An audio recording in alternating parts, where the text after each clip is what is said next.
السلام عليكم، ان شاء الله تكونوا كامل بخير وعلى خير. الوصفه تاع اليوم راح نديرو ياغورت منزلي بزاف بنين هايل. جبتو لكم بزوج اذواق، ذوق فانيليا وذوق الكاسيس. ان شاء الله ينال اعجابكم. جبت لكم طريقه سهله وبسيطه بدون طنجره ضغط، بدون حليب بودره، يجي بزاف هايل. يعني بثلاث مكونات يعطيكم كميه مليحه تاع الياغورت وبزاف بنين. ان شاء الله تجربوه وينال اعجابكم. هنا اذا عجبتكم الوصفه تاع اليوم تبعوها للاخير وديروا لي جيم او كومونتير مشجع كما قلت لكم اذا عجبتكم، واشتركوا في القناه اذا كنتوا تشوفوا قناتي لاول مره، وفعلوا الجرس باش يوصلكم كل جديد ان شاء الله. هنا الحاجه الاولى اللي راح نديروها، عندي شكار حليب عادي، يعني استعملوا كونديا ولا تستعملوا حليب هذا تاع الاكياس، راح يعطيكم نفس النتيجه، يعطيكم نتيجه بزاف هايله. عندي هنا لتران تاع الحليب، نحطها هكذا في كسرونه ونحطوها فوق النار ونخليوها تغلي حتى توصل درجه الغليان باش نطفيو لها. هنا الحليب نتاعي حطيته كما راكم تشوفوا، نحطوه حتى تطلع لنا هذيك الغليه باش نطفيو للنار نتاعنا.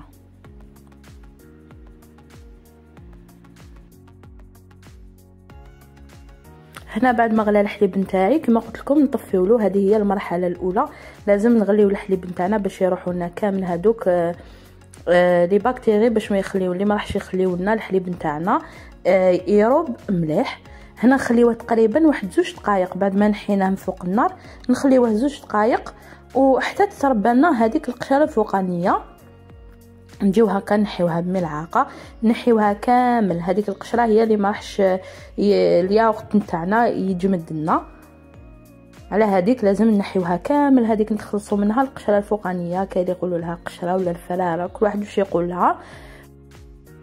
نجيو نخلصوا منها كامل ونديروا هذه الطريقه للحليب نتاعنا. شوفوها اذا كانت يعني شويه ولا نحيوها. هنا واش عندي 4 مغارف نتاع السكر عادي، كما راكم تشوفوا 4 مغارف كبار نتاع السكر عادي. نحطوه في الحليب نتاعنا ونبقى نخلط فيه هكذا. انا راني نخلط فيه باش يذوب لي السكر نتاعي، في نفس الوقت نبقى نخلط فيه هكذا باش يبرد لي الحليب. ما نسحقوش الحليب نتاعنا، ما نخليوش حتى يبرد لنا تماما. الحليب نتاعي نبقى نخلط فيه، وفي كل مره نمسو نحط الاصبع نتاعي. لازم يكون الحليب نتاعنا دافي شويه سخون، يعني كي نحطو يدنا هكذا في الحليب. انا حطيت هذه المره الاولى كي حطيت الحليب نتاعي مازال سخون، يعني ما نقدرش نحط يدي شويه، غير نحطها نحيها. لكن حنا نسحقوا الحليب نتاعنا كي نحطوا الاصبع نتاعنا يعني يكون دافي، نقدروا نحطوه ونتحملوا هذيك السخونيه اللي فيه. هكذا في كل مره نبقى نخلط هكذا في الحليب نتاعي مره على مره، نخلطوا فيه في نفس الوقت كما قلت لكم رانا نبردوا فيه، ونحطوا يدنا هكذا حتى الاصبع نتاعنا حتى نتحصلوا على الحليب نتاعنا كما قلت لكم يكون الحليب دافي. نبقى ندير في هذه العمليه حتى نحسوا الحليب نتاعنا يكون دفا. واش ندير؟ انا عندي هنايا علبه بتي سويس ولا ياغورت طبيعي. هنا انا كانت عندي علبه بتي سويس، نتوما استعملوا ياغورت يعني الياغورت اللي يكون عندكم، يعني ياغورت الذوق اللي تحبوه، ياغورت طبيعي راح يعطيكم نتيجه احسن من البتي سويس. انا حطيت هنايا علبه بتي سويس وضفت معاه شويه نتاع الحليب، ونجي هكذا ندوب هذاك البتي سويس نتاعي ندوبو كامل، ولا الياغورت نتاعي العلبه نتاع الياغورت نتاعي الذوق اللي تحبوه ديروه ونبقى نخلط فيه بهذا الشكل حتى هذوك الحبيبات كامل يروحوا لي ويولي يعني نحسوه ثقيل. الحليب هذاك نتاعنا نحسوه ثقيل باش نعاودو نرجعوه للحليب الاول. هكذا نرجعوه ونبقى نخلط فيه. يعني هذا الياغورت اسهل منه ما كاش. هكذا نخلطو. وهنا انا راح نقسمه، راح ندير 2 اذواق على هذيك قسمته على 2. نتوما الذوق اللي تحبوه ديروه، يعني اذا درتو ذوق واحد ديروا يعني الحليب نتاعكم كامل. انا من جهه حطيت ملعقه كبيره معمره نتاع لافاني، ومن الافضل اذا كانت عندكم فانيليا سائله راح تعطيكم نتيجه احسن، يعني الريحه نتاع لافاني تعطيكم نتيجه احسن. في النص الاول درت لافاني، في النص الثاني هنايا كانت عندي نكهه الكاسيس، ضفت ملعقه نتاع الكاسيس في هذاك الحليب وخلطته مليح حتى يذوب لي كامل هذاك لاغوم اللي درتو. صراحه هذا تاع الكاسيس عطاني يعني ذوق بزاف بنين، والريحه ما نحكي لكمش، تجربوها وراح تلقاو نتيجه بزاف هايله. انا كنت درت في هادو الكيسان، وانتم ديروا في يعني ديروهم في الكيسان اللي يكونوا عندكم. فرغوا هكذا الحليب نتاعكم في هكذا في فناجل ولا كيسان واش يكون عندكم، ونحطوه في علبه. دوك نوري لكم العلبه نتاعي. انا حطيت علبه وانتم تقدروا تحطوا في اي حاجه لكن تكون دافيه. انا عندي هذه كل واحد واش يقول لها، يعني الزاوره ولا الوالده دير فيها، يعني تخمر فيها الخبز.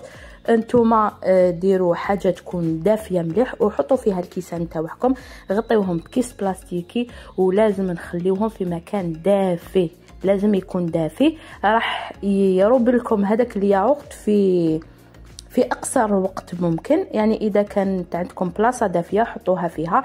انا كما قلت لكم حطيت في هذه العلبه، حطيت فيها هذا نتوما حطوا يعني منديل ولا يكون لازم يكون دافي. نحط فيه هذوك الكيسان تاوعي ونجي نغطيه كيس بلاستيكي ولا فيلم اليمونتير هكذا، ونجي نعاود نغلق عليه مليح ونحطو كما قلت لكم في مكان يكون دافي. انا خضات لي من الوقت تقريبا واحد 14 ساعه، يعني كنت درتو في الليل، في النهار كان راب لي الياغورت نتاعي. وانتوما على حسب المكان، اذا كان دافي يعني كل ما يكون المكان تاعكم دافي راح يروب لكم هذاك الياغورت في اسرع وقت. واذا كانت البروده بزاف ما راحش يروب لكم مليح وراح يجيكم سايل.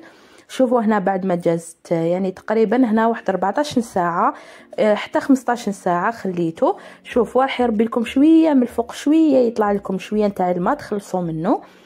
وهذا هو الياغورت نتاعنا. شوفوا الشكل نتاعو راح يجي ثقيل وعاقد، ويجي الذوق نتاعو بزاف بنين. يجي احسن من الياغورت نتاع برا صراحه. وكما قلت لكم راح يجيكم ثقيل، ما راحش يجيكم سايح بلا ما حطيناه في طنجره الضغط، بلا ما حطينا له حليب بودره. يعطيكم نتيجه بزاف هايله. ان شاء الله تجربوا الوصفه تاع اليوم وان شاء الله تنال اعجابكم. انا مبقى لي غير نقول لكم تهلاو في روحتكم، نتلاقاو في وصفه ثانيه ان شاء الله. مع السلامه.